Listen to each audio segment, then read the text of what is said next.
A short disclaimer before jumping into the podcast. The views and opinions expressed by the interview guest in this podcast are solely their own and do not in any way represent the views, opinions, or position of any organization with which the guest is or has been affiliated. All statements made by the guest reflect their personal standpoints only. Hi, welcome and grüezi to a new episode of Governance Unplugged, Internal Audit, Risk and Controls. I'm Thomas Michel. I'm your host with 25 years of experience in senior positions in internal audit and risk management for the Big Fours, and most recently as the head of internal audit, risk management and process improvement at the World Economic Forum. In today's episode, we are stepping outside the traditional boardroom to explore something more dynamic, the governance journey of startups. The title of today's episode is Founders Need Firepower. Why smart startup builds smart boards. Because boards aren't just for big corporates, and they're definitely not a tick-the-box exercise. The smarter startups know that a well-structured board is a strategic multiplier. In today's episode, we will explore, number one, how the right board can propel a startup success, why some of the most common founders' assumptions about boards can actually backfire, and three, what a truly smart board looks like, especially as a company scales and evolves over time. And to help us unpack all this, I'm joined by a truly exceptional guest. Marieke Flament is a two-time CEO, a builder and investor in tomorrow's tech infrastructure, and currently a non-executive director at IG Group, an FTSE 250 company. She's also the co-founder of Eurostable Watch, a trade publication at the cutting edge of Europe's digital finance space, and the senior advisor at the UNICEF GIGA initiative, which aims to connect every school on the planet to the internet.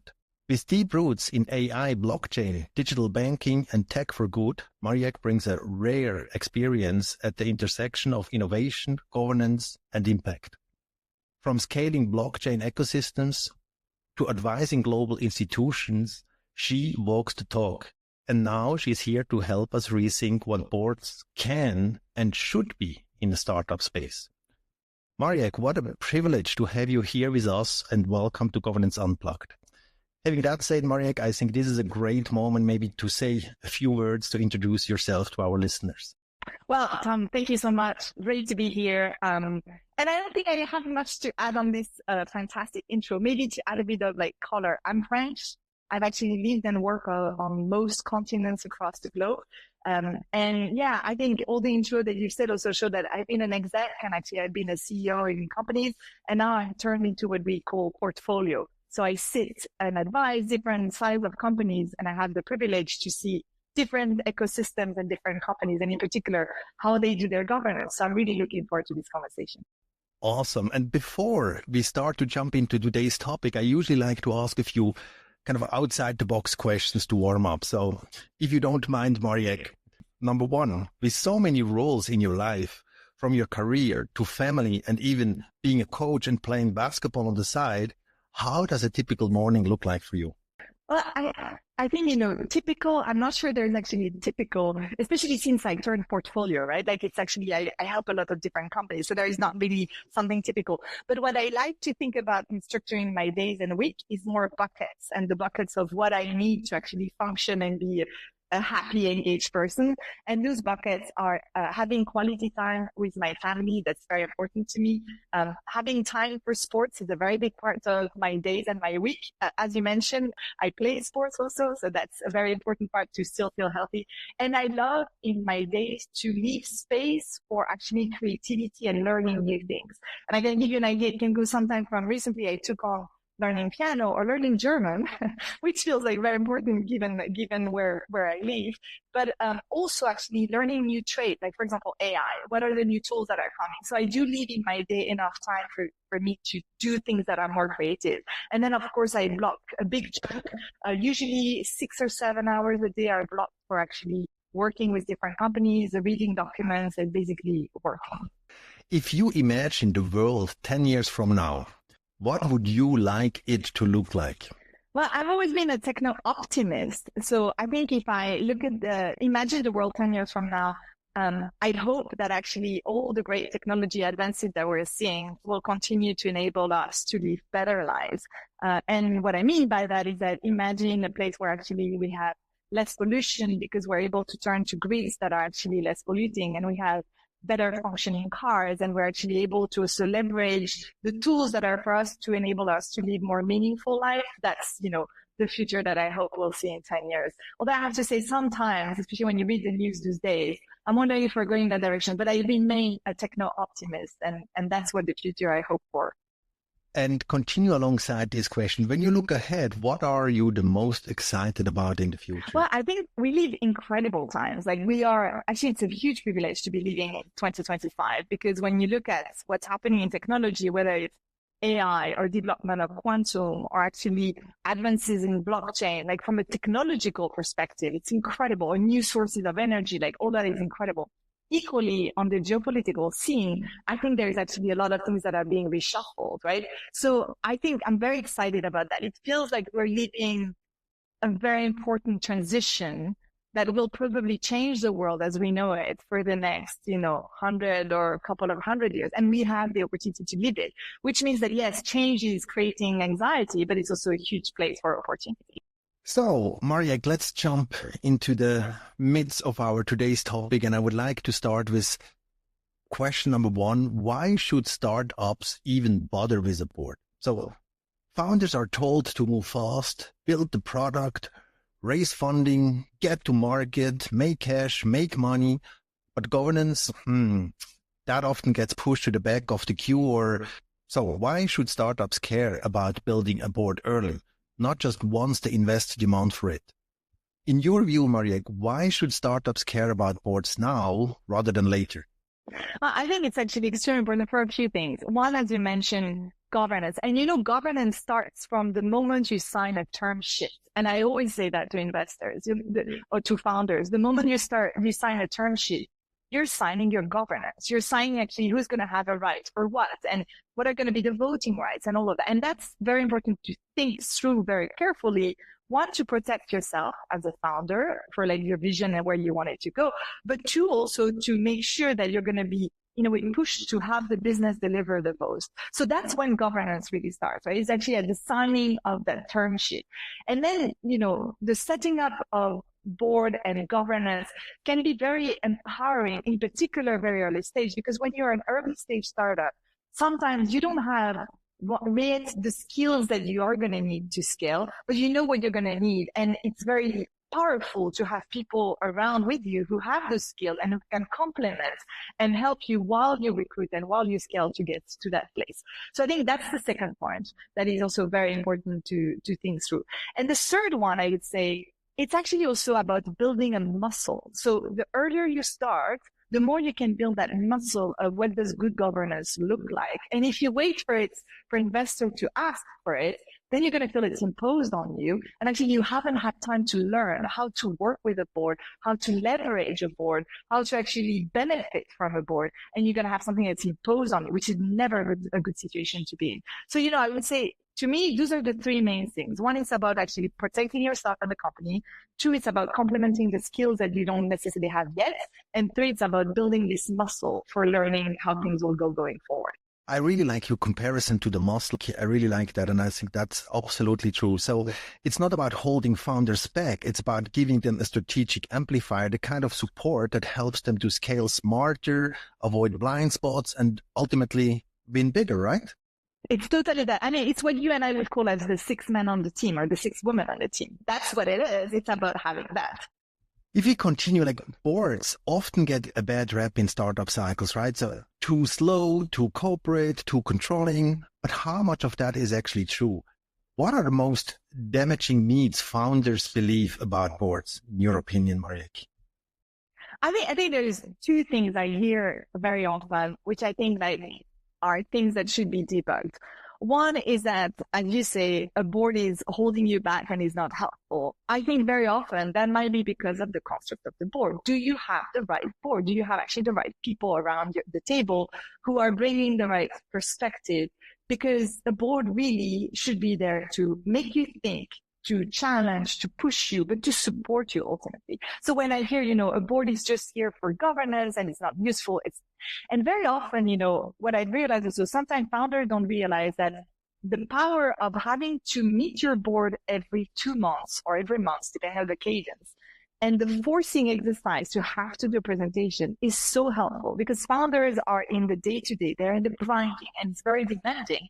And they don't have often the time to step back and to say, hang on, what have we been doing? Where are we going? And actually the board can give you that space, which is elevates you, right? So to force you to step up. So that myth of like, boards are really not helpful, I challenge founders and teams, and I'm like, okay, do you have the right people? Do you have the right?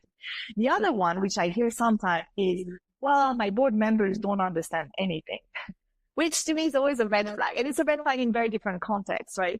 My view is that actually when you think someone don't understand you, or if it's actually more people, usually you should start by looking at yourself. And you're like, okay, am I clear enough? Is what I'm asking or what I'm saying, is it clear? Because again, on this idea of elevating you and taking you outside of the details, that's the power of a board. You have with you people who are seeing different things, coming from different angles, and the ability to explain to them in simple terms things that are complex is a very, very good forcing mechanism. So those are the two myths that I hear, and I think are easily debunked, but require a bit of gymnastics and to understand the power of it, that actually this fact of elevating you and getting you out of the day-to-day can be extremely, extremely helpful. Exactly. So can we say if you don't have a board, or if you have a board that doesn't really suit the DNA and the strategy of your organization, it's like strapping yourself on a rocket without a navigation system? Sure, you might get off the ground, but the chances of burning out, drifting aimlessly, or missing the target altogether is just skyrocketing. So how can founders make sure they've got the right guidance system in place before they launch? And I think it's exactly the right point. You can have a board that on paper looks incredible with like, big names and everything you need. But actually, once you're in the room, it's just not. Like, it just doesn't have, like, you don't have the support or the challenging or the questioning that you need. And therefore, like, you are sat with this rocket, but as you say, you don't have the guiding system. And I think the best way to actually avoid that is also to think like, are those people the right people for my team right now? And that's, when you hire teams as founders and as startups, you have a way to do that. And you have a way to think through, do I have the right people with me? And I think it should be the same thing for board. That's why it's very important also to start early, because earlier the stakes are usually lower and you can actually figure things out. And you can say, okay, we start, this is our board. We think we're going to need that. Turns out it's not working. With this person is not working, or with that construct is not working. Now, granted, sometimes you might be imposed certain board members, and that's very true. For example, when VC funds are investing and they might ask to have a person sat there, usually the skill set they bring is very valuable. But for the people you're going to choose deliberately to add, I think it's worth thinking like as if you have them on your team. And having the same critical mindset. I couldn't agree more that it's so important to find the right people. Do you have any thoughts to share? How do you get there? How do you get to the core of these people? How do you assess these people? I call it a feeling for these are the right people for our team. Would you have any kind of quick thoughts on how to get there? Yeah, great. Yeah. No, I think it's an amazing question, because actually I am very often also on the other side where I interview with founders, and sometimes some founders tell me, well, we've never recruited for a board member or for a chair, so we don't know. And the advice I give them is like, this is first and foremost about fit. It's about fit, because board members are helped to stretch you, push you, and help you. But when things go wrong, you want people on your team who are going to be also like, it's the right fit. They're going to say, okay, how do we go through that?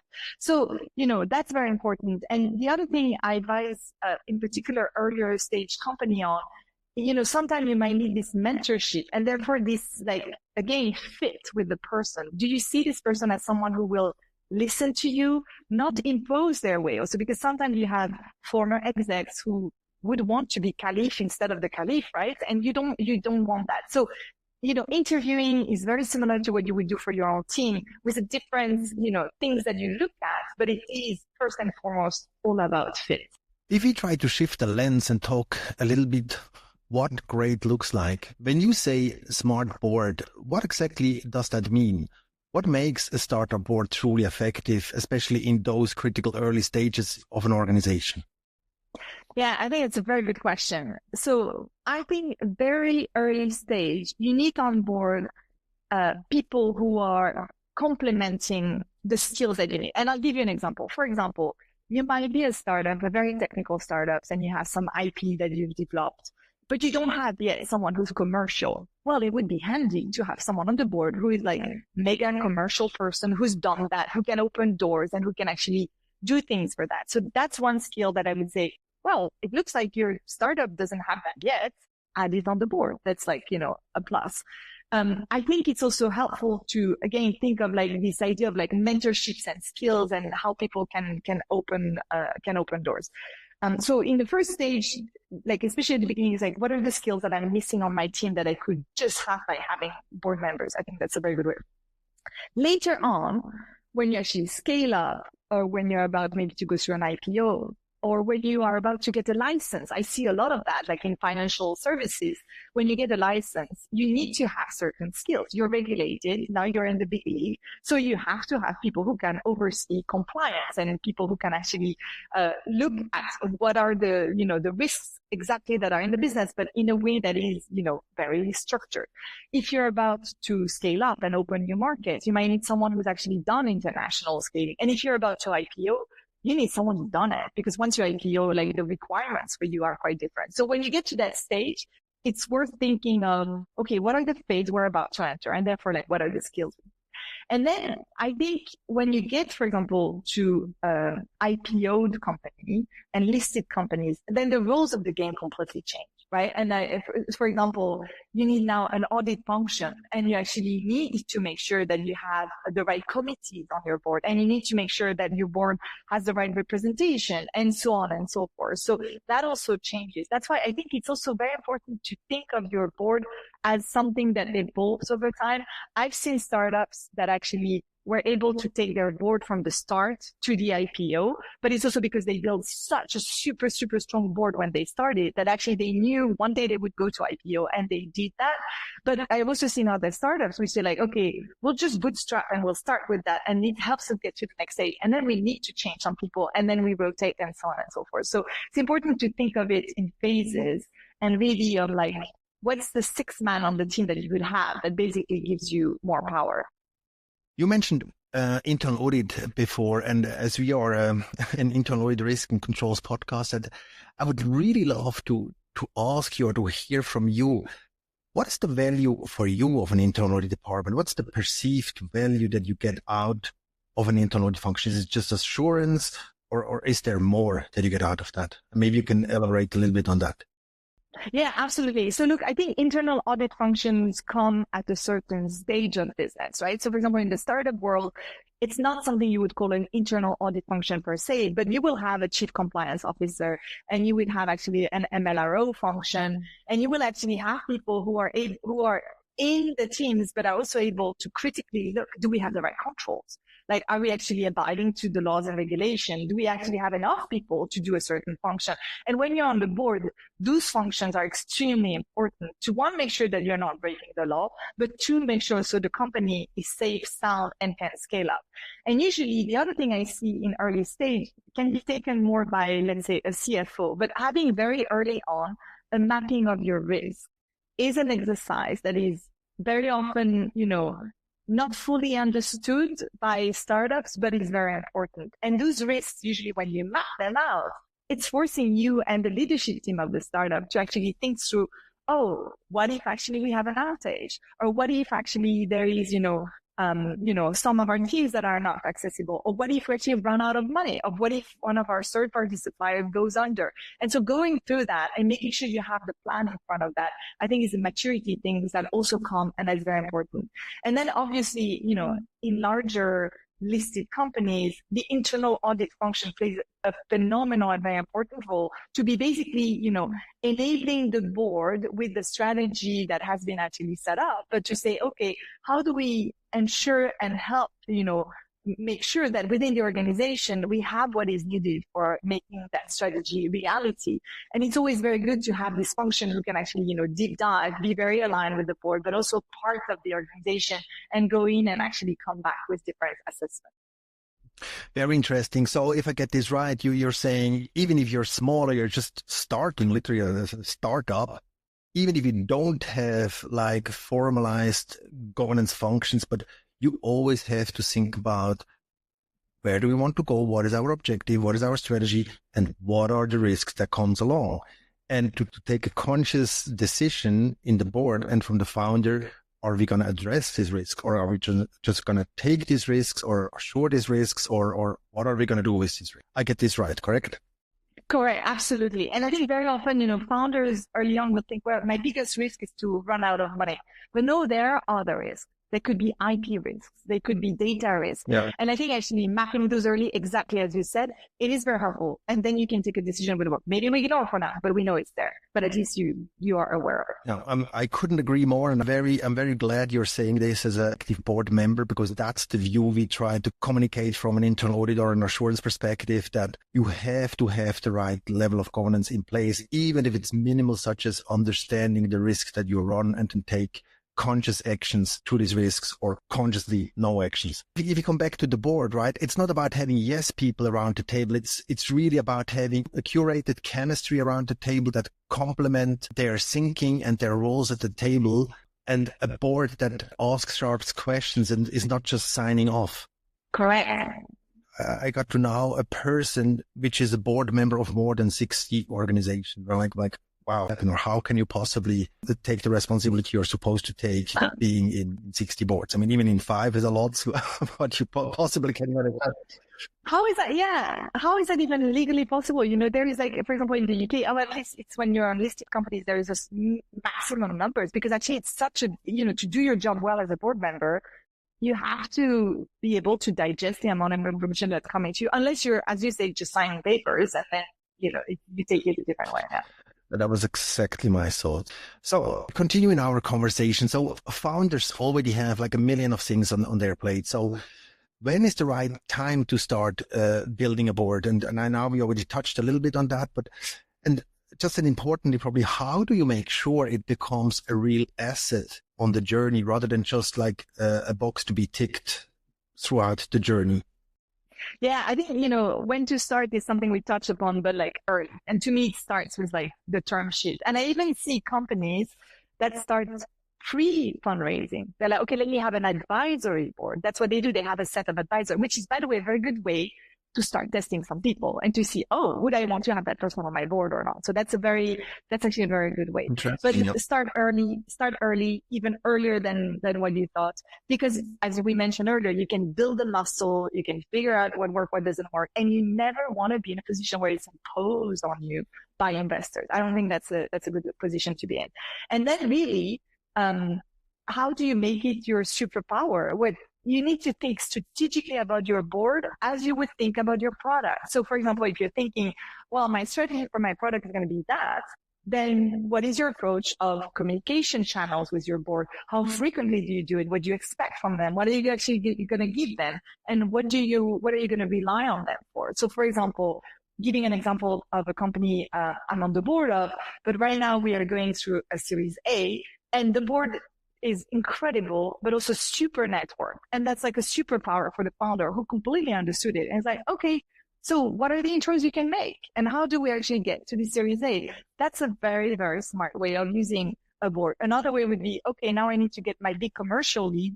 Okay, so who around the table? We want to talk to 10 companies.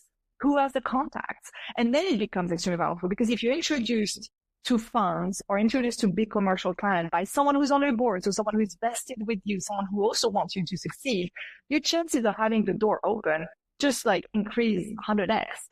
So that's when it's very powerful. That's a fantastic point. Yeah. Great.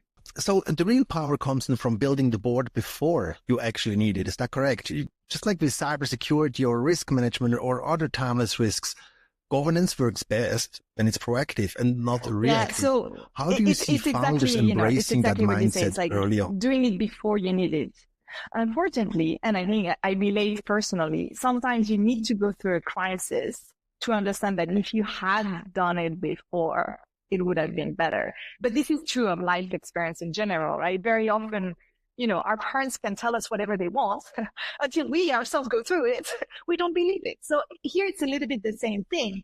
And I think, hopefully people go through small crises and then they realize, oh, hang on, if I had mapped all my risk myself and if I had actually thought about it before, I wouldn't be on the back foot and I would have already have a plan for it and actually be able to do it, right? So I think what I'm seeing is that founders who've already been through some crisis understand it way better and approach it way better, which is why very often second-time founders are so strong, even if their first company completely crashed, but the second time around, they're just so well prepared for it.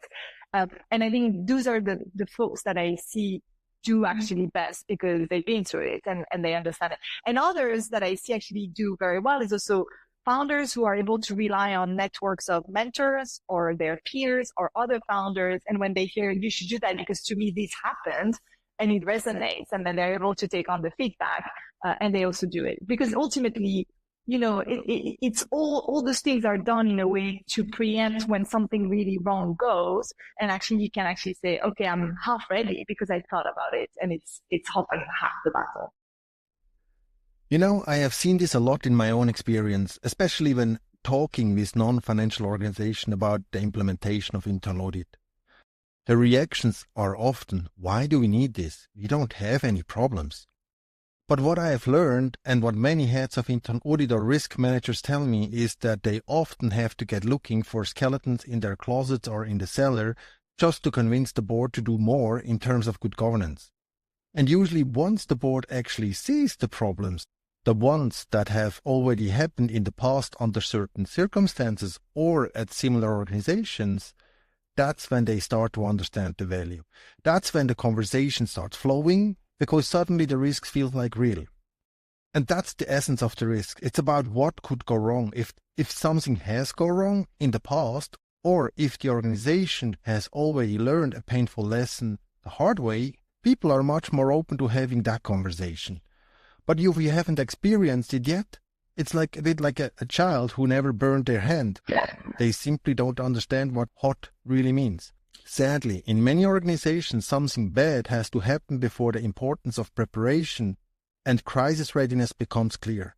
Now, here's the other side of the story. In times of crisis, I've also seen that if you do have proper governance, risk management, and internal controls in place, you are in a completely different position because when the investigator or regulator or whoever else knocks at the door, you can demonstrate, look, we assessed our risks, we had the right processes, we put controls in place, yes, something went wrong, but this is an issue of effectiveness and not an issue of the design of these controls. And that's a complete different conversation than standing there without nothing, no or insufficient processes or controls, insufficient preparation, because that doesn't make the organization and hence the board look very good at all.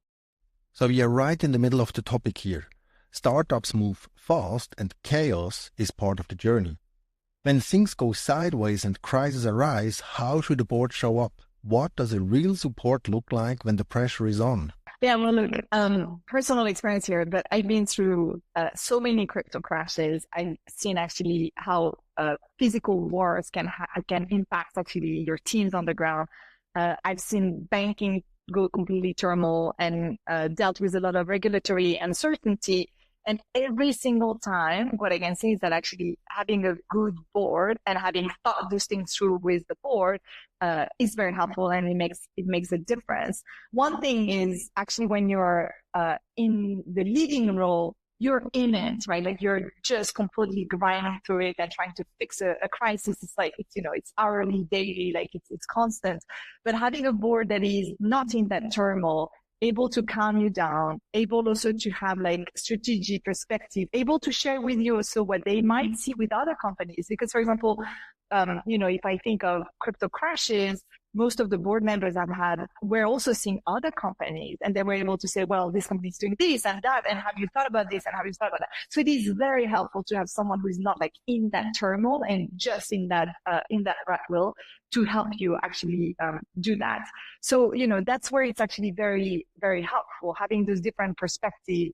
And then the other thing I found is that during a crisis, when you're solving for the crisis, knowing that you have this additional external support that's, going to be there, but to whom also you can say, hey, this is happening. I'm doing this, that. What am I missing? Or anything else you should add? Or actually, I might need your help with this or that. I find that very helpful to know that you're not the only one carrying all the thing on your shoulders, but also having like a team that is ready. And, for now being also on the other side of it, when you're a board member and when the organization is going through a crisis, it is your job to step up, and it is your job to be there for the team. And it is your job also to say, how can we help? And to be there. And obviously, if the team is doing well, you don't need to intervene too much. But if the team is not, it is also your role to step up and to basically take charge, because that's why you're here, right? Very often we forget that, but board members are here when things go wrong to be able also to take charge. And often, thanks to the qualifications or experience they had before, they can actually help with that. So it is, paramount. And the last point I would add is that, there's nothing like a crisis to create like, trust and bonding. And very often you'll see that. You'll see board teams who've gone together through crisis who are so tight-knit and they actually understand each other and they can actually work very well together. You see the same thing with exec, but you also see the same relationship be built between actually a board and the exec when crises happen. When the going gets tough, founders need more than moral support. They need real governance firepower, someone who's been through it, who has seen the storm from the inside and who is there to listen and discuss and being like a strong sparring partner. Do I get this right? Totally. And very often what I'll hear is like, yes, in my career, 10, 15 years ago, I've been through that. We did this, that. And that's sometimes you think this is unique, what's happening to you. Actually, it's not. So it's exactly that. It's so valuable to have that perspective. The founder-board relationship isn't always smooth sailing, and it's just what we discussed. And that's okay. And in my opinion, I think it's even good. So how do you actually build trust between the two parties, the founders and the board? What does it take to create a board dynamic that is honest, collaborative, and high-performing? Yeah, so I think, building trust, and I think it's the same for any type of setup. It takes time, it takes openness, and it takes investment in a way. So for example, making sure that you spend time to build relationship with your board, one-on-one, but also collectively. I think that's extremely important. And, for having been on both sides, I know that when you're an exec or when you're the CEO, you're very, very busy. And the last thing you want to have to do is to go for a coffee chat. But actually, it turns out that coffee chat, number one, will elevate your thinking because you're just so much into it. And number two can be this trust bonding factor that actually means that when something is off, people will hear you or see you differently. So as founders and as exec teams, taking the time to invest in those relationships and to almost, dedicate time to it and to think through, okay, how do I communicate with my board and what do I do is very important. I would also say the same is true from the other side, which is, and I've lived through that, if you're a new board member, how do you also make yourself available, right? Because you might get a new person on it. People don't know you. Should they contact you or not? How do you become someone that is also, a resource and available? And how do you do that? I find there's different ways. You can share interesting news that you're reading. You can share interesting conversations that you're seeing, things that make you also, that make the exec team see that you think about them and you're actually in their shoes. But, this trust building takes time. It's definitely worth investing in it. And if I look at my exec career, I think it's something that often I felt like, oh my God, this is an additional job on top. But actually it is a job that is super important and when done well, actually, enables you to do even more. You mentioned the coffee machine, and I really believe its relevance in an organization can't be possibly overstated. It's often the most important spot in the entire workplace. When executives, maybe not the board, but senior leaders, use the same coffee machine as everyone else, great conversations can just happen. You cross paths, you exchange a few words, and suddenly you can drop in a quick update, bring up a topic, or agree on a follow-up call or meeting. Some of my most positive and fruitful interactions have started right there at the coffee machine. That's why it's a mistake when people of the senior management have their own machine in their office. Put it away. Have one or maybe two machines for the entire floor so people have to meet, mingle, and share information informally. Yeah, I agree. Those chance encounters are gold, and for internal auditors in particular, they're invaluable. Yeah. You pick up signals, hear about things that might never surface in a formal risk assessment, and gain insights into the real dynamics of an organization. Yeah. No. And I think you're totally right. And actually, I think, one of the challenges of working remote, which we've seen more and more since COVID, and having decentralized team, which actually certain verticals of job are very much doing so, then we lost the coffee machine. And there is no Zoom chat thing that's going to replace the coffee machine, because although the informal, in-person, impromptu, how was your weekend? What are you working on? That's absolutely extremely important also for teams to work better together, right? So, and you see now more and more businesses that are actually going back in physical for that exact reason. And the reality is that when you're remote, so much can be lost in translation, in communication. And if you write a message to someone, it can be read the wrong way. The person is not from the same cultural background, writes it in a different way. So all of that gives misinterpretation. And then that's when trust breaks. It's actually because there is not a common understanding. So, things that are very helpful is making sure that you spend time in person with your board, and to have those dinners, and to have those coffee chats, and to have those, moments, which is not all about just, work and slides and results and so on and so forth. So important. Totally agree. So governance is not about controls. It's really about co-creation, right? So the founders that treat their boards as like a strategic ally rather than like a brake pedal are the ones who unlock real and sustainable growth. Absolutely. So imagine, Marieke, a first-time founder sitting across from you at the table, just starting out. What is the one piece of advice, maybe in relation to governance wisdom, that you would want them to carry with them throughout their journey? I would say build your board like it's your product. When you build your product, you think, oh, who's my customer? How do I serve my customer? What are the risks? What could go wrong? Do the same thing for your board. Think of it also, is it the right team? It's like, is it the team that's going to enable me to go further? And just, spend time to build that, to learn that muscle, because you want people who are going to be able to challenge you, to elevate you, to make the right intros at the right time. Marieke, thank you. Truly, this conversation has been really a masterclass in what modern governance can and should look like in the realm of startups. Your energy and your depth and your clarity have made this not only an insightful, but a genuinely empowering conversation. You have shown us that governance isn't a brake, but it's a launch pad. To every founder tuning into the show, don't wait for governance to show up as a condition in your next term sheet. Invite it in early as a catalyst for smarter decisions, strong teams, and more sustainable growth for your organization. Because smart startups don't build boards because they have to. They build them because they are ready to go the distance and to win long term. Not just quickly, but sustainable and strategically. Marieke, it has been an absolute pleasure having you on Governance Unplugged, and I know our listeners will take so much from what you just shared with us. But before I let you go, I have two final questions. Number one, if you could tap every startup board member, or maybe even any board member, on their shoulders and share one piece of advice, the kind of message that you could really shape how they should show up, what would you tell them?